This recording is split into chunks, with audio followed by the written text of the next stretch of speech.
Welcome to the Heart of a Viking. These art lessons are taught by Mrs. Minto from the Cape Henlopen School District in Delaware. I hope you have fun, create imaginative works of art, and make sure you share them with someone because, after all, the visual arts are meant to be seen. So, what is non-objective art? Non-objective art has no objects whatsoever in it. Instead, it has colors, lines, and shape. This painting is an example of a non-objective work of art. If you try to find something that you can recognize, like a tree or a dog or a house, you won't be able to. These paintings are examples of non-objective art as well.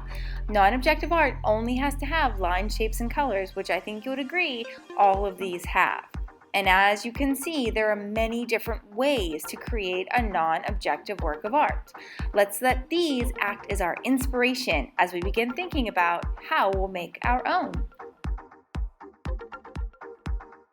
Alright, so we're going to start with a small sheet of paper again. Mine is 3 inches tall by 4.5 inches wide. And I'm going to work on it sideways today, which is called horizontal. And unlike the other project we did, the landscape, this one has very few rules. You don't have to draw in any particular way, in any particular place. There aren't any guidelines to help you with this.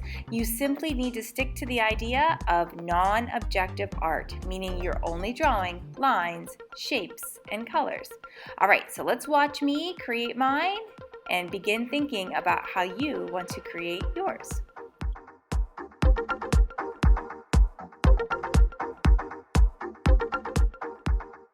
Okay, so once the drawing is done, you can choose whatever art supply you would like to add the color. I'm choosing colored pencils because it's my favorite for drawing and coloring on small works of art like this. But if you have access to markers or crayons or paints, whatever you have at your house, that's perfectly fine too. There's really no rules for this as long as you're using lines, shapes, and colors. So I'm going to use my colored pencils in similar ways as I did for my landscape last week. I'm going to practice shading, meaning I'm pressing hard and pressing light sometimes. I'll sometimes hold my pencil straight up and down. I'll sometimes mix colors together. I'll try to create a really interesting color here that is unique to me and will make my art stand out.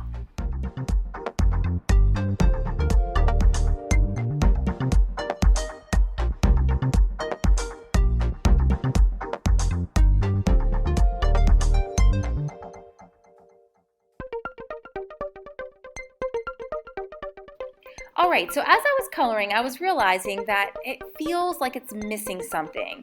So I really felt like I needed to outline my lines with my Sharpie. So I grabbed a black Sharpie. If you have other colors at your house and you want to use those, that's fine with me. But I grabbed my black because I want the lines to be emphasized. That means that they are going to be bold and really have attention drawn to them because I'm making them such a black, bold color. I'm going to use my Sharpie in 2 ways. First, I'm going to use it just for tracing, so that's easy peasy. You've done that a million times. But the second thing I'm going to do is I'm going to change some of the lines from being thin lines, which they are right now, to being thick lines. And I encourage you to do that too. It really helps to break up the monotony. That means the sameness of all of the lines. All right, let's see how it looks.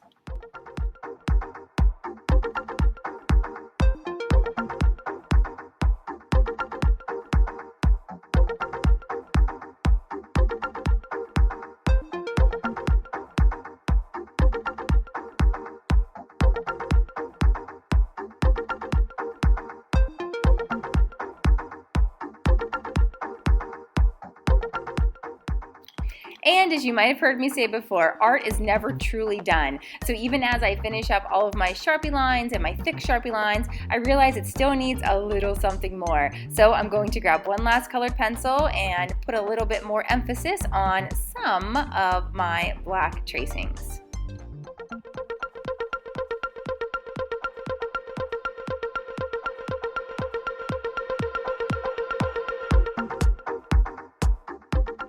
All right, well, there we have it, Cape Artists. Your non-objective work of art is done. The hardest part is now to put this with your landscape from last week and keep track of them. Remember, we're creating a collection of fantastic works of art that are going to go in our little mini art galleries. So don't lose this, put it with your landscape, and I'll see you back here next time at the Heart of a Viking to make our 3D sculpture.